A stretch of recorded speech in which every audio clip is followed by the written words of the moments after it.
Narito na ang mga pinaka-nakakapangilabot na video sa buong mundo na tinitiyak kong mapapasubscribe ka sa channel na ito kapag ito'y natapos mong mapanood. At sa puntong ito'y dapat may kasama ka ng manood.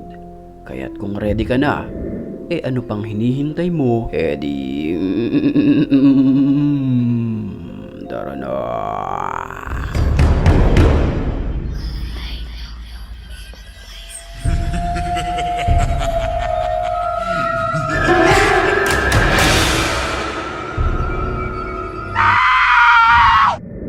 Sa unang video pa lamang na ito ay tinitiyak ko na titindig ang iyong balahibo sa mapapanood mo.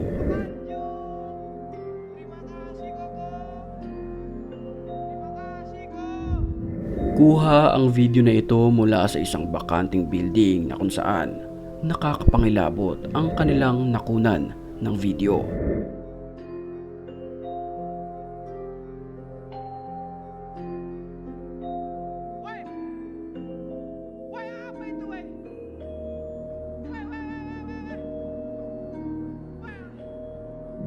Sa kabilang bahagi ng building ay may namataan sila na animoy isang babae na kulay itim. Ito ay kanilang pinuntahan.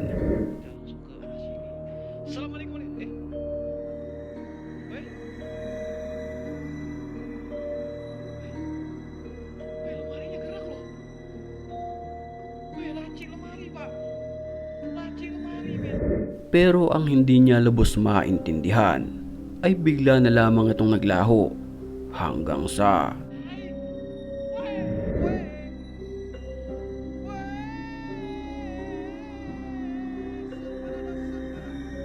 muli itong nagpakita sa kanya.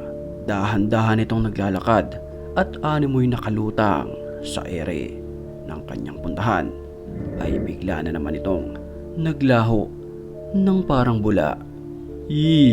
Creepy.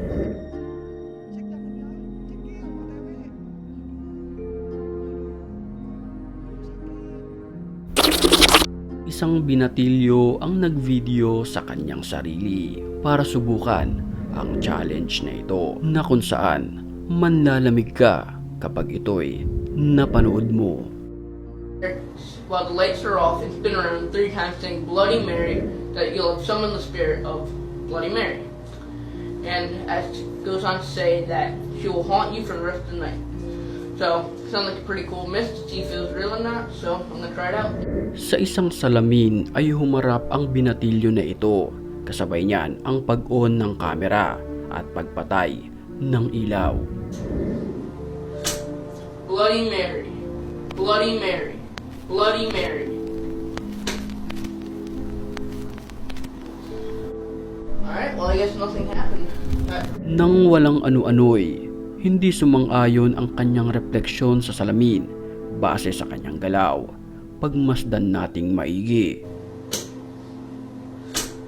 Bloody Mary, Bloody Mary, Bloody Mary.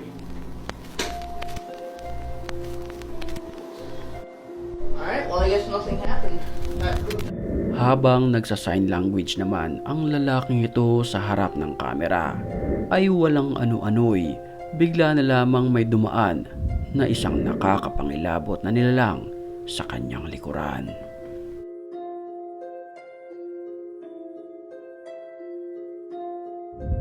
Ito ay kulay itim na napakabilis.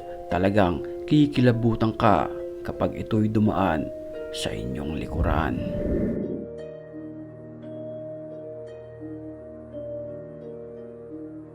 Nakakita naman ang grupo na ito ng isang maleta sa sementeryo. Y en este lugar algún demonio, en este momento lo reprendo en el nombre del Señor Jesucristo. Si eres algún espíritu el que está aquí.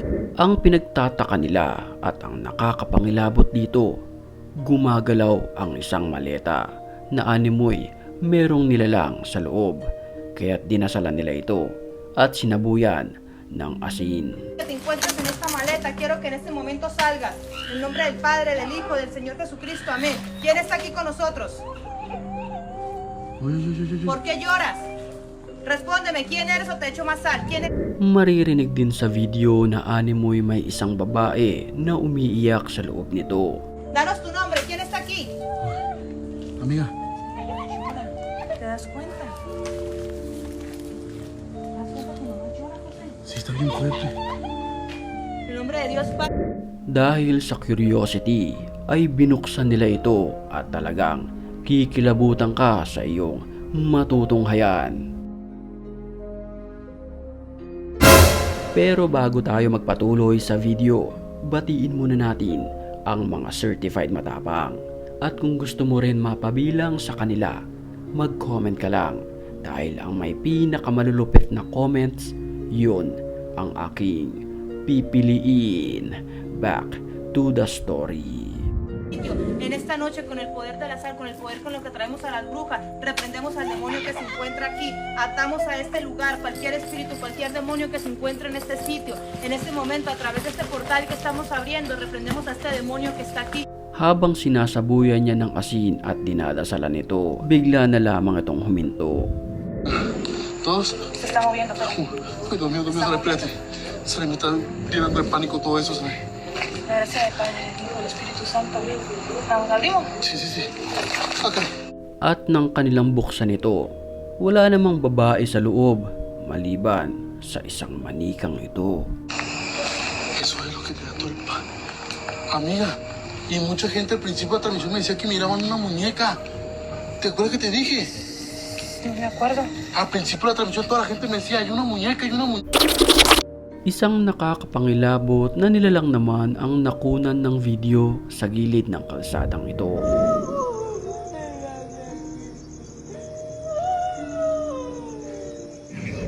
Ang nilalang ay mistulang umiiyak habang naglalakad papunta sa dulo.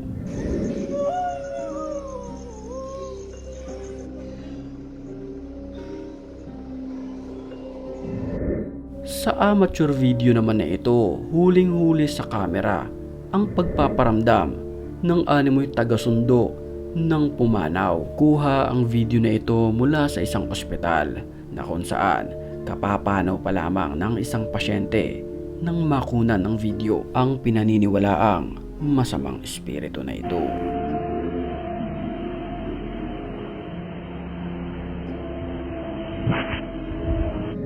Kung ikaw ang tatanungin, naniniwala ka ba na mayroon talaga tayong taga-sundo? Mag-comment ka na lamang sa comment section at pag-usapan natin.